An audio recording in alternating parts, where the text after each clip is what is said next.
हो गई 1 2 2 ओ कुड़िए 1 2 2 ओ हो गई मुंडे दी पतंगा वर्गी तू एवें उड़दी ओ हो गई मुंडे दी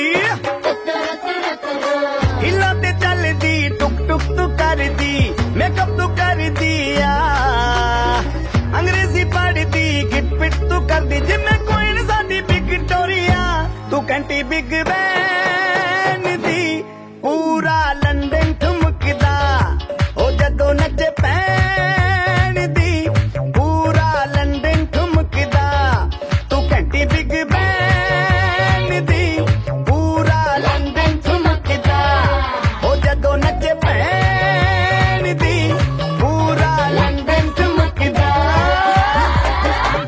আসসালামু আলাইকুম এভরিওয়ান, কেমন আছেন সবাই? আশা করি সবাই অনেক বেশি ভালো আছেন। আমিও অনেক বেশি ভালো আছি আলহামদুলিল্লাহ। কিছুদিন আগে আমার একটা ফ্রেন্ডের গায়ে হলুদের প্রোগ্রাম ছিল, সেখানেই গিয়েছিলাম। আর ফ্রেন্ডের হলুদের জন্য আমরা সব ফ্রেন্ডরা একরকম ড্রেস নিয়েছিলাম। ড্রেসটা আমরা অনেকদিন আগেই নিয়ে রেখেছিলাম, সবাই বানিয়ে ফেলেছিল, কিন্তু আমি সবার শেষে বানিয়েছি, কারণ আমার সময় সুযোগ হয়ে ওঠেনি, ভুলে গিয়েছিলাম। তাই একদম লাস্ট মুমেন্টে আমার ড্রেসটা বানানো হয়েছিল। তবে তাড়াহুড়ার মধ্যে বানানো হলেও ড্রেসটা কিন্তু আমার ভালোই বানিয়েছিল। আর আমরা সবাই যখন একসাথে একই রকম ড্রেস পরেছি, দেখতে কিন্তু অনেক বেশি ভালো লেগেছিল।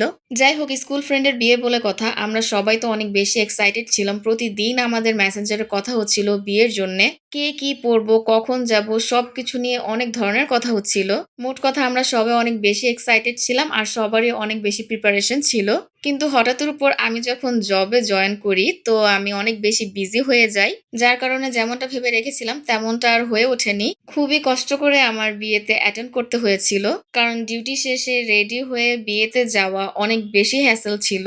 কিন্তু কিছুই করার নেই, স্কুল ফ্রেন্ডের বিয়ে বলে কথা, যে কোনো পরিস্থিতিতেই হোক না কেন বিয়েতে তো অ্যাটেন্ড করতেই হবে। তো অফিস শেষে বাসায় এসে খুবই অল্প সময়ে তাড়াহুড়া করে আমি রেডি হয়ে গিয়েছিলাম, কারণ আমি ভেবেছিলাম সবাই বুঝি এসে পড়েছে, আমি হয়তো অনেক বেশি লেট করে ফেলেছি। কিন্তু আমি যখন সেন্টারে পৌঁছাই, যে দেখি আমার একটা ফ্রেন্ডও তখনও আসেনি। আমি অনেকক্ষণ পর্যন্ত একাই বসেছিলাম।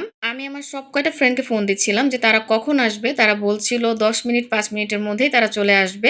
তো সেই সময়টা আমার অনেক বেশি বোর লাগছিল, কারণ যেহেতু আমি একাই বসেছিলাম। আমার হাজবেন্ডকে আমি অনেকবার বলেছিলাম তুমিও চলো, কিন্তু সে সেদিন অনেক বেশি বিজি ছিল, তার একটা ইম্পর্টেন্ট কাজ ছিল, তাই সে আর যেতে পারেনি। যার কারণে ওই সময়টা একা একা আমার কাছে অনেক বেশি বোর লাগছিল।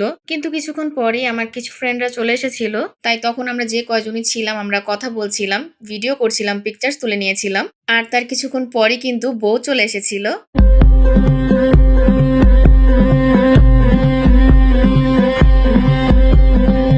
গতরে হলুদ লাগাইয়া কন্যারে সাজাবো ধরো সাজে মিলিয়া, গতরে হলুদ লাগাইয়া কন্যারে সাজাবো ধরো সাজে মিলিয়া।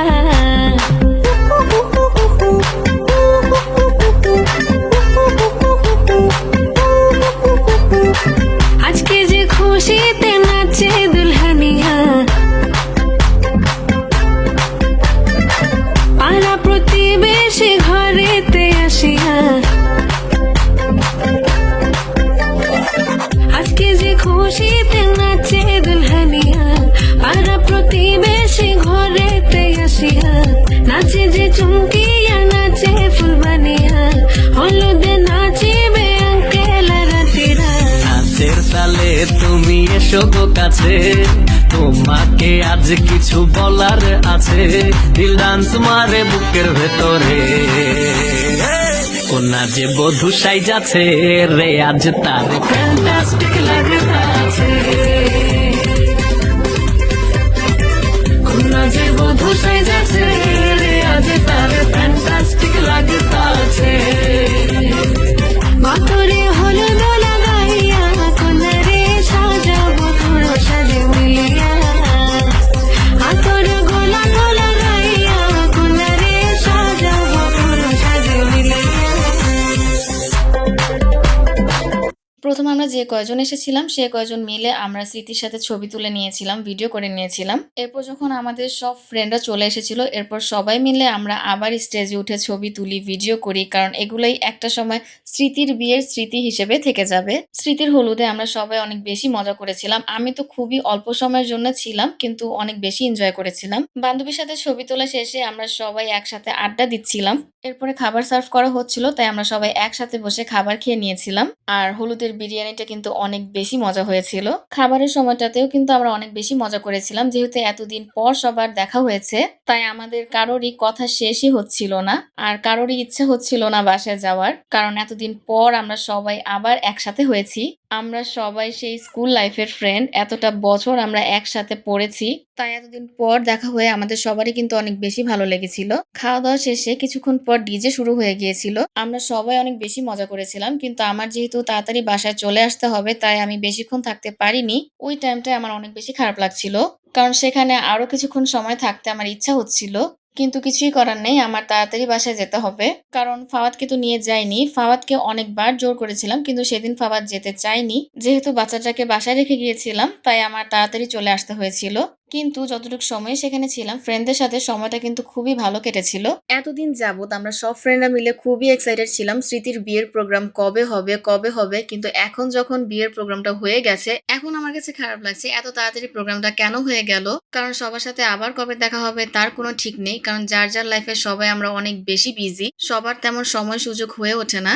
যাই হোক, হাজার ব্যস্ততার মাঝেও চেষ্টা করব বন্ধুদের সাথে আবারও দেখা করার। আর ইনশাল্লাহ আমার যে বন্ধুদের বিয়ে এখনো হয়নি তাদের বিয়েও খুব শীঘ্রই খাবো। তো এই তো আমার আজকের ব্লগ এতটুকুই। আসসালামু আলাইকুম।